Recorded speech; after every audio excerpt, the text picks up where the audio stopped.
मैं हिम्मत सेठ एक बार फिर आपके सामने उपस्थित हूँ एक नए विषय को लेकर। मैं महावीर समता संदेश यूट्यूब चैनल से बोल रहा हूँ। दोस्तों, आज हम बात करेंगे कल ही अभी वक्फ बोर्ड का जो वक्फ वक्फ एक्ट जो बना है उसके ऊपर सुप्रीम कोर्ट ने जो अंतरिम आदेश पास किया है और उसमें तीन चार चीजें जो संविधान के विपरीत जा रही थी या कहें कि मूल अधिकार का उल्लंघन कर रही थी, उन पर सरकार ने अभी अंतरिम आदेश से रोक लगाई है। दरअसल ये रोक अंतरिम आदेश तो नहीं दिया है, मतलब अंतरिम आदेश दिया है लेकिन वो सरकार ही बैकफुट पे आ गई थी और सरकार ने अपने आप को सरेंडर कर दिया। कहा कि हम ये आश्वासन देते हैं कि इनके ऊपर काम नहीं करेंगे, कोई नियुक्ति नहीं करेंगे, कोई किसी नए रजिस्ट्रेशन की बात नहीं करेंगे और न ही हम किसी संपत्ति पर कब्जा करेंगे और वक्फ फॉर यूजर्स के ऊपर कोई एक्शन नहीं लेंगे। तो ये बात तुषार मेहता ने कोर्ट में कही, लेकिन दोस्तों ऐसा तुषार मेहता पहले भी कई बार कर चुके हैं, ये पहली बार नहीं है। और तुषार मेहता की ये एक तकनीकी रणनीति है कि जब आप फंस रहे हो और आपके पास कोई जवाब नहीं हो सुप्रीम कोर्ट के क्वेश्चंस का, प्रश्नों का, तब आप जो है बैकफुट पे चुपचाप झुक जाओ और कोर्ट को आदेश देने से रोक दो और स्वयं उन बातों को मान लो, ताकि कोर्ट वो आदेश नहीं दे और कोर्ट के आदेश नहीं देने से आगे उनका उपयोग नहीं हो सकता। तो लेकिन आपको ताज्जुब होगा कि कल ही सरकार ने, मतलब अभी एक दिन पहले ही सरकार ने ये आश्वासन कोर्ट में दिया कि हम जो है मतलब इन पे कोई कार्रवाई नहीं करेंगे, लेकिन उन्होंने पहले भी कई बार ऐसे आश्वासन दिए और उनका उल्लंघन भी किया और अभी भी मतलब इस आदेश का उल्लंघन करने की। और इस बात इसमें मैं समझता हूं कि महमूद प्राचा जो हैं सीनियर एडवोकेट हैं और सुप्रीम कोर्ट भी देखते हैं, वो उनका कथन है कि ये बिल्कुल सटीक लगता है कि सॉलिसिटर जनरल तुषार मेहता आखिरी समय पर ऐसी चाल चलते हैं कि जज साहब को कोई फैसला देने से रोक देते हैं और वे सरकार की तरफ से आश्वासन देकर जज साहब को कोर्ट में आदेश पारित करने से रोक। बहुत सा बार यह आश्वासन सरकार तोड़ती नजर आती है। कल ही देखो आपने, जैसे इन्होंने ये जिस समय ये आश्वासन दिया जा रहा था उसके जस्ट बाद में यूपी के अंदर कौशाम्बी में एक वक्फ संपत्ति पर 13 बीघा जमीन, 93 बीघा जमीन पर वक्फ ने मतलब वक्फ की जमीन पर सरकार ने कब्जा कर लिया। वो केस हाई कोर्ट में गया और हाई कोर्ट ने उस पर अभी 15 दिन का नोटिस दिया है जवाब देने के लिए।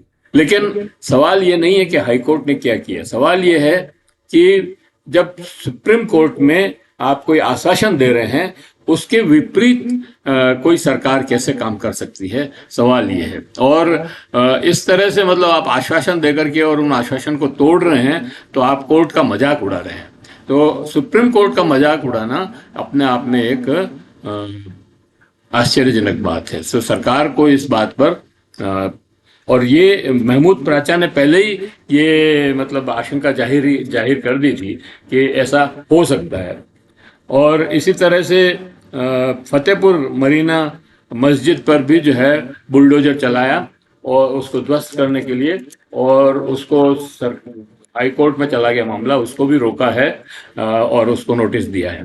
तो ये जो मामले हैं इसका मतलब ये है कि सरकार जो है सिर्फ कोर्ट से बचने के लिए वहाँ आश्वासन दे देती है फैसले रुकवाने के लिए, लेकिन उनको लागू नहीं करती है। ये एक बहुत ही गंभीर मामला है दोस्तों। और ये पहली बार नहीं हुआ है, मतलब इसका ये ऐसा जो है पहली बार नहीं हुआ है। हमने पहले भी बताया कि सरकार वक्फ एक्ट में आश्वासन देकर कोर्ट को आदेश देने से रोक रही है। वक्फ बाय यूज, वक्फ बोर्ड में गैर मुस्लिमों की नियुक्ति, कलेक्टर द्वारा सर्वे नहीं कराना और वक्फ संपत्तियों पर अधिग्रहण सरकार द्वारा नहीं किया जाएगा, ये साफ आश्वासन दिया है। उसके बाद भी यूपी सरकार ने 53 बीघा वक्फ की जमीन पर कौसाम्बी में जो है कब्जा कर लिया है।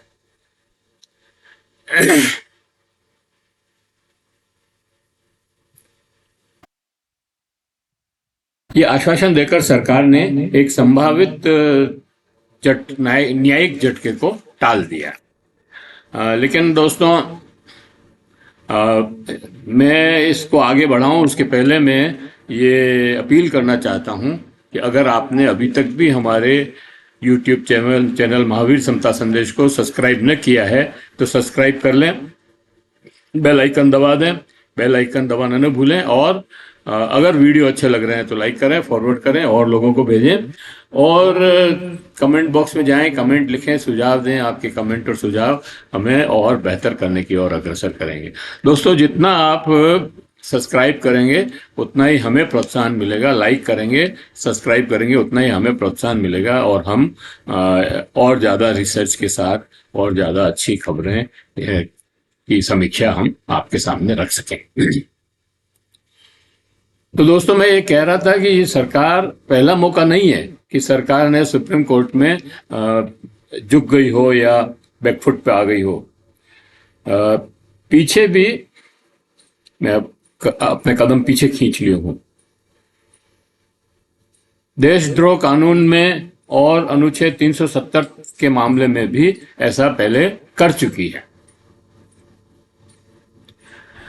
और सॉलिसिटर जनरल तुषार मेहता की यह एक रणनीति है सरकार को बचाने की, कि जब भी फैसला मतलब कोर्ट सख्त हो जाए और कोई को फैसला दे और सरकार के ऊपर कोई टिप्पणी करे, उसके पहले जो है आप झुक जाओ, आप आश्वासन दे दो कि ऐसा नहीं करेंगे या पुनर्विचार करेंगे, या तो वो जो है फैसला देने से सुप्रीम कोर्ट रुक जाती है।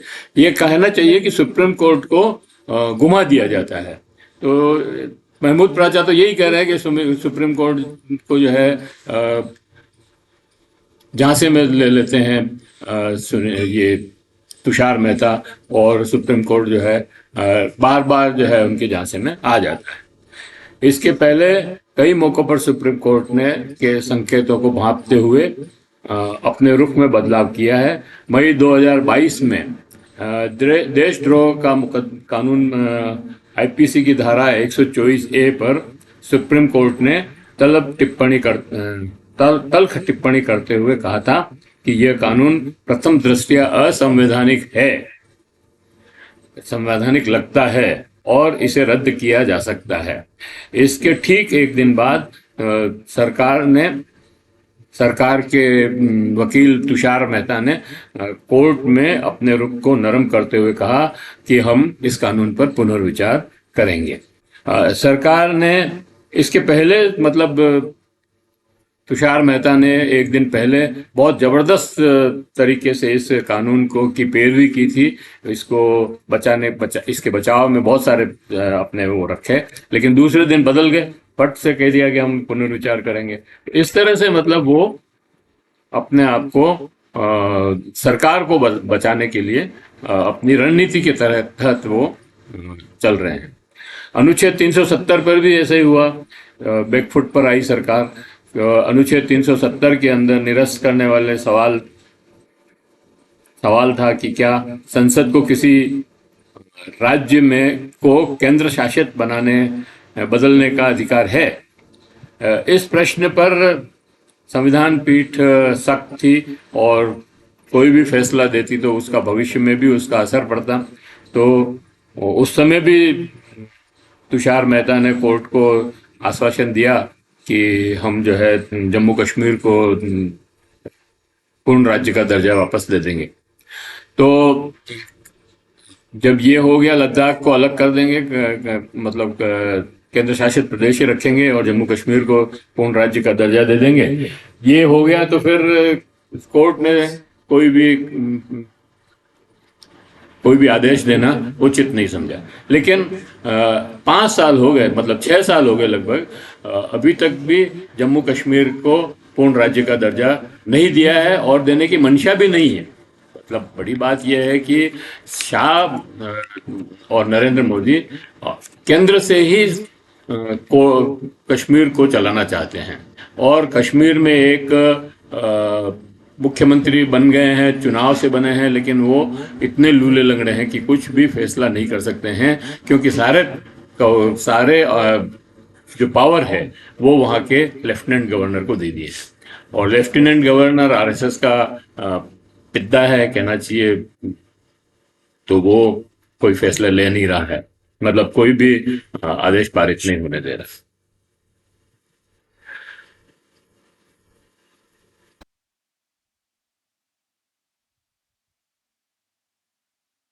दिल्ली दंगों में भी इसी तरह की बात हुई थी।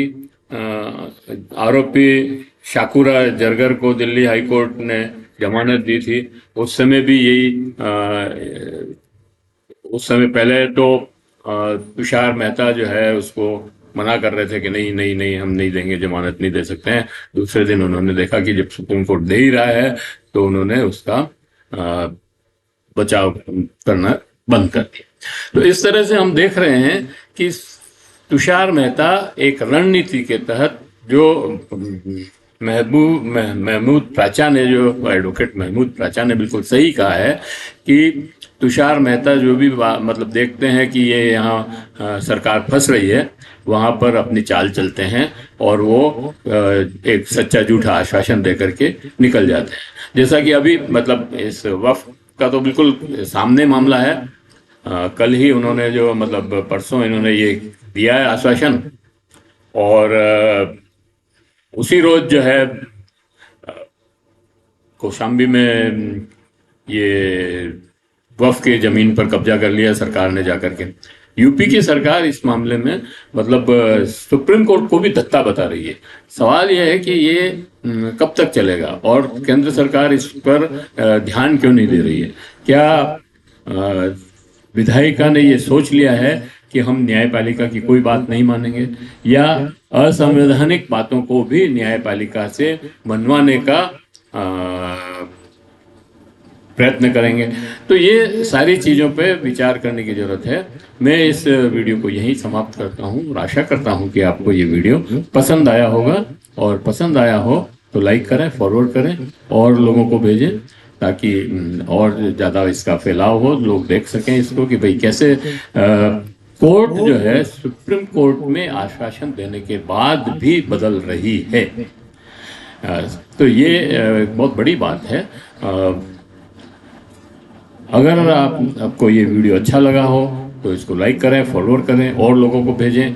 और अगर आपने अभी तक हमारे YouTube चैनल को सब्सक्राइब न किया है तो सब्सक्राइब कर दें, बेल आइकन दबाना न भूलें, और कमेंट बॉक्स में जाएं, कमेंट लिखें, सुझाव दें। आपके कमेंट और सुझाव हमें और बेहतर करने की ओर अग्रसर करेंगे, ऐसा हमारा मानना है। जय हिंद, जय भारत। मिलते हैं और किसी वीडियो के साथ।